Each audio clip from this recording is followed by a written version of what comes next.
आप देख रहे हैं डार्क फाइल्स। तो चलिए बढ़ते हैं आज की इस कहानी की ओर। आज सालों बाद फिर से बिलासपुर पुलिस स्टेशन का ताला खुला था। पूरे गांव में सनसनी फैल गई। लोग अफरा तफरी करने लगे। लोग एक एक करके पुलिस स्टेशन के बाहर इकट्ठा होने लगे थे। कुछ लोग आपस में बात कर रहे थे, क्या सरकार सच में पागल हो गई है? फिर से इस पुलिस वाले को यहाँ अकेले मरने के लिए भेज दिया। अरे नहीं भाई, कोई बहादुर इंस्पेक्टर लगता है, देखो ना कितना हट्टा कट्टा है। कुछ लोग इधर उधर से झांक कर देख रहे थे कि आखिर कौन है जो जान का दुश्मन बनकर बिलासपुर गांव के लोगों की मदद करने आया है। दरअसल बिलासपुर गांव में चोर और डाकुओं का बोलबाला था। वहां पर कोई भी पुलिस वाला ज्यादा दिनों तक टिक ही नहीं पाता था। या तो वो चोर डाकुओं को हाथों मर जाता या फिर रात को काली शक्तियों का शिकार हो जाता। इन काली शक्तियों के पीछे कहा जाता है कि बहुत साल पहले उस गांव में एक जवान लड़की के साथ गलत काम किया गया था और फिर उसकी हत्या कर दी गई थी। फिर उस लड़की की आत्मा भटकने लगी और अपना बदला लेने के लिए गांव वालों की हत्या करने लगी। इंस्पेक्टर विजय ने थाने के बाहर भीड़ जमा देखी तो उसने कुछ लोगों को इशारा किया और कहा, तुम अंदर आओ।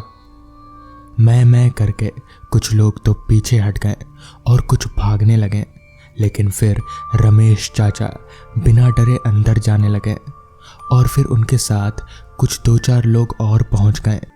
इंस्पेक्टर ने अपना डंडा टेबल पर रखते हुए कड़क आवाज में पूछा, तुम लोग पुलिस देखकर जमा क्यों हो गए? क्या पुलिस कभी पहले तुम लोगों ने नहीं देखी है? इस पर रमेश चाचा ने पूरे थाने में इधर उधर देखते हुए कहा, नहीं साहब, देखी है पुलिस, लेकिन क्या लेकिन? रमेश चाचा ने बताया, साहब इस गांव में पुलिस नहीं आती, इसलिए आज आप पूरे 5 साल के बाद दिखे हो इस पुलिस थाने में, वो भी अकेले। शायद सरकार को आपकी चिंता नहीं है। इंस्पेक्टर ने कारण पूछा तो रमेश चाचा ने बताया, करीब 5 साल पहले भी इस पुलिस स्टेशन के नए इंचार्ज इंस्पेक्टर बहादुर सिंह आए थे। उन्होंने इस गांव में अपने कार्यकाल के 10 दिन भी पूरे नहीं किए थे। आधे से ज्यादा गांव वाले तो उन्हें अच्छे से जान भी नहीं पाए थे।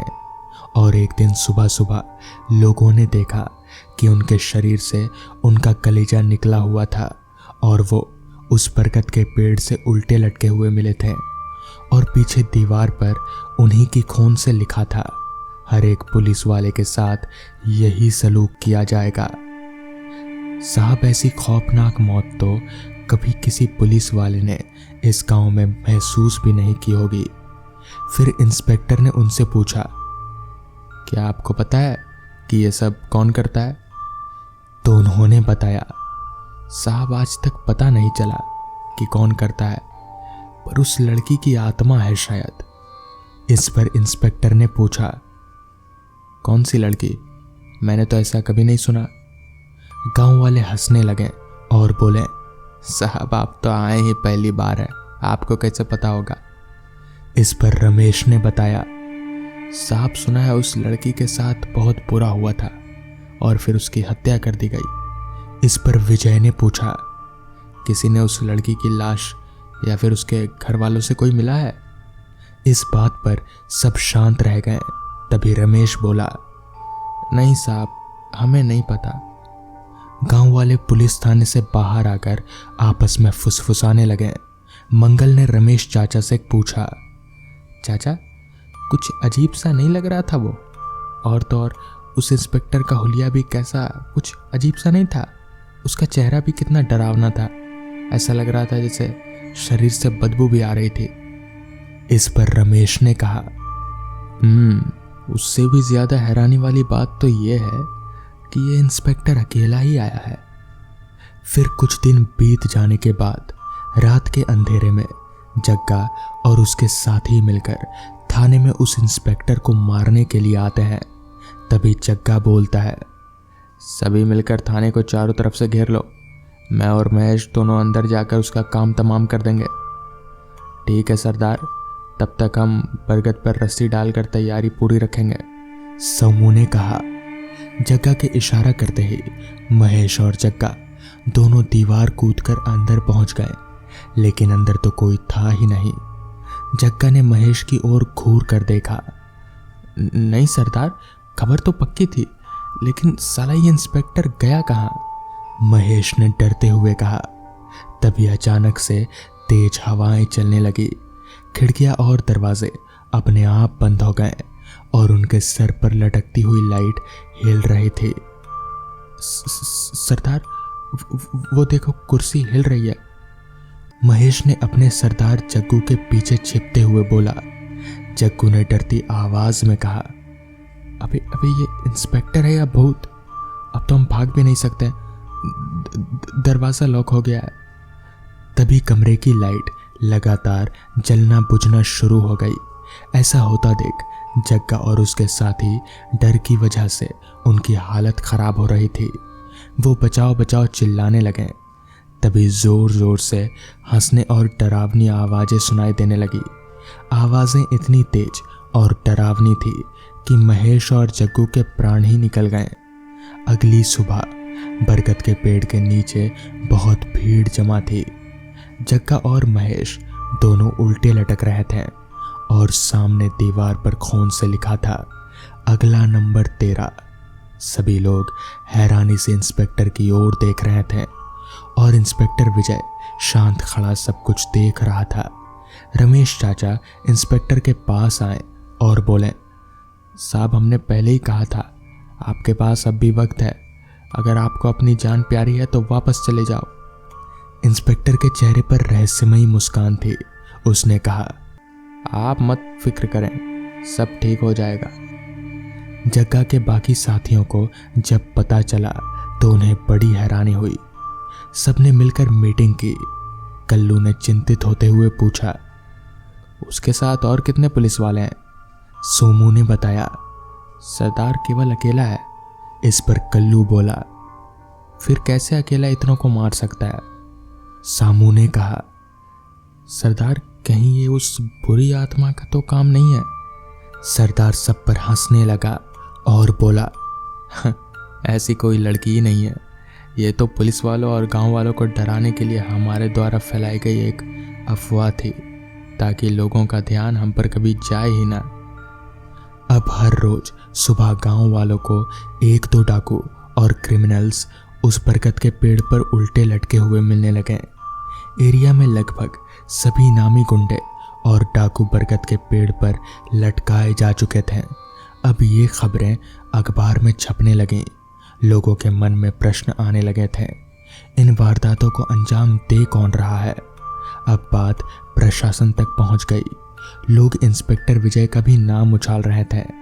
जब पुलिस डिपार्टमेंट में ये पता लगाया गया कि इंस्पेक्टर विजय कौन है, तो पता चला इंस्पेक्टर विजय की तो 10 साल पहले ही एक एक्सीडेंट में मौत हो गई थी। अब गांव वाले समझ चुके थे कि ये इंस्पेक्टर विजय नहीं बल्कि एक आत्मा है, लेकिन एक सच्चा देशभक्त। उन्होंने बिलासपुर के क्राइम को जड़ से उखाड़ कर रख दिया। पुलिस प्रशासन ने इंस्पेक्टर विजय के मरने के 10 साल बाद भी उन्हें और उनके परिवार वालों को कामों के लिए सम्मानित किया गया। तो दोस्तों, ये थी आज की पहली कहानी। तो चलिए बढ़ते हैं आज की दूसरी कहानी की ओर। विजय अभी 18 साल का था। उसे अच्छे बुरे के बारे में क्या ही मालूम रहेगा। वो जिस स्कूल में उसका एडमिशन हुआ था, वो स्कूल एक कब्रिस्तान के ऊपर बनाया गया था। 10 साल हो चुके थे उस स्कूल को बने हुए। अब तक तो सब कुछ ठीक ठाक चल रहा था, लेकिन पिछले 1 महीने से स्कूल की 3री मंजिल पर बने एक क्लासरूम में सब बच्चों को दौरे पड़ने लगे। यहाँ तक कि जो भी टीचर उस क्लासरूम में आता वो भी बीमार पड़ जाता। एक अजीब बात ये थी कि क्लासरूम से बाहर निकलते ही सब स्वस्थ हो जाते हैं। ये बहुत अजीब बात थी। सभी ने अपना शारीरिक परीक्षण भी कराया, लेकिन रिपोर्ट में सब कुछ नॉर्मल आता। इन सब अजीबोगरीब परिस्थितियों से सब परेशान हो चुके थे।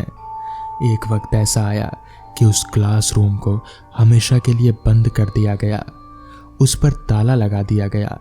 लेकिन किसी को क्या पता था ये सब बुरी आत्माओं की वजह से हो रहा है। रात के वक्त उस स्कूल में तैनात सिक्योरिटी गार्ड को उस कमरे में लाइटें जलती बुझती दिखाई देने लगी। पहले तो सिक्योरिटी गार्ड डर गया। ये बात उसने किसी को नहीं बताई, लेकिन कई रातों तक जब ये सिलसिला होता देख उसने हिम्मत करके वो स्कूल की उस मंजिल पर गया जिस रूम में लाइटें जल बुझ रही थी। वो उस रूम के दरवाजे के बाहर खड़ा हुआ था कि अचानक क्लासरूम के अंदर से एक लंबा हाथ आया और उसने सिक्योरिटी गार्ड के गले को पकड़ लिया। फिर चिल्लाने और डरावनी आवाज़ें आने लगी। सिक्योरिटी गार्ड की दम घुटने की वजह से मौत हो गई। अगले दिन सुबह जब स्कूल में बच्चों और टीचर्स आए तो देखा स्कूल के गेट पर सिक्योरिटी गार्ड नहीं था। सबको शक हुआ। स्कूल की बिल्डिंग को छाना गया तो सबने देखा तीसरी मंजिल पर उसी क्लासरूम के बाहर सिक्योरिटी गार्ड की लाश पड़ी हुई है। लाश की आंखें फटी हुई थी। उसके चेहरे पर बड़े बड़े नाखूनों के निशान थे। ऐसा लग रहा था मानो किसी जंगली जानवर ने सिक्योरिटी गार्ड पर हमला किया हो। लेकिन शहर में बने स्कूल में जंगली जानवर कहाँ से आता, ये बात सोचकर अचंभित थे।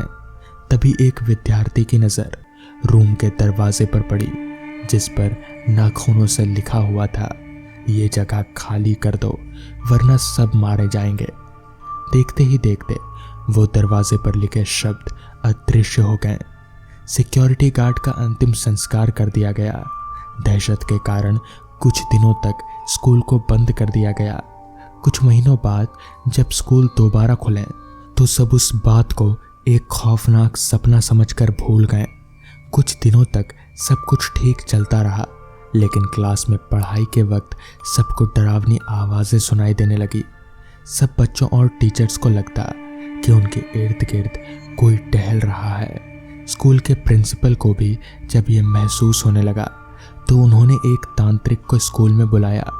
उस तांत्रिक ने अपनी शक्तियों की मदद से उस स्कूल की बिल्डिंग पर कई आत्माओं के साए देखे जो बिल्डिंग में ऊपर से नीचे तक दिखाई दे रहे थे। तांत्रिक ने स्कूल प्रशासन से यही कहा, जितनी जल्दी हो सके इस स्कूल को हमेशा के लिए बंद कर दो। ये स्कूल नहीं, एक कब्रिस्तान है। कब्रिस्तान के ऊपर ही ये स्कूल बनाया गया है। अगर बच्चों को बचाना चाहते हो तो इस स्कूल को छोड़ दो। ऐसा बोलते हुए वो तांत्रिक उल्टे पांव उस स्कूल से बाहर निकल गया। प्रिंसिपल यही सोच रहे थे कि एकदम से स्कूल को कैसे छोड़ा जा सकता है, कैसे बंद किया जा सकता है। इस स्कूल से हजारों बच्चों का भविष्य जुड़ा हुआ है। निर्णय लिया गया कि स्कूल के दिनाचार्य शुरू होते ही स्कूल में वैदिक मंत्रों का उच्चारण धीमी आवाज में चला दिया जाए। जब तक स्कूल की छुट्टी ना हो तब तक स्कूल की बिल्डिंग के तीनों फ्लोर पर वैदिक मंत्रों के उच्चारण के लिए एक स्पीकर लगा दिए गए। लेकिन एक दिन स्कूल में पढ़ाई चल रही थी कि अचानक से धमाकों की आवाज़ें आने लगी। पूरा स्कूल डर से थर-थर कांपने लगा। स्कूल के कर्मचारियों ने देखा स्कूल में लगे सब स्पीकर जल चुके हैं। उन्हीं में से धमाकों की आवाज़ें आई थी। तभी स्कूल को खाली करा दिया गया और उस दिन के बाद से वो स्कूल कभी भी चालू नहीं हुआ। तो दोस्तों, ये थी आज की कहानियाँ। अगर आपको ये कहानियाँ पसंद आई हों तो वीडियो को लाइक और चैनल को सब्सक्राइब करना ना भूलें। तो मैं आपका दोस्त आर्यन जल्द ही मिलूँगा आपसे ऐसी ही नई कहानियों के साथ। तब तक के लिए अपना ध्यान रखें।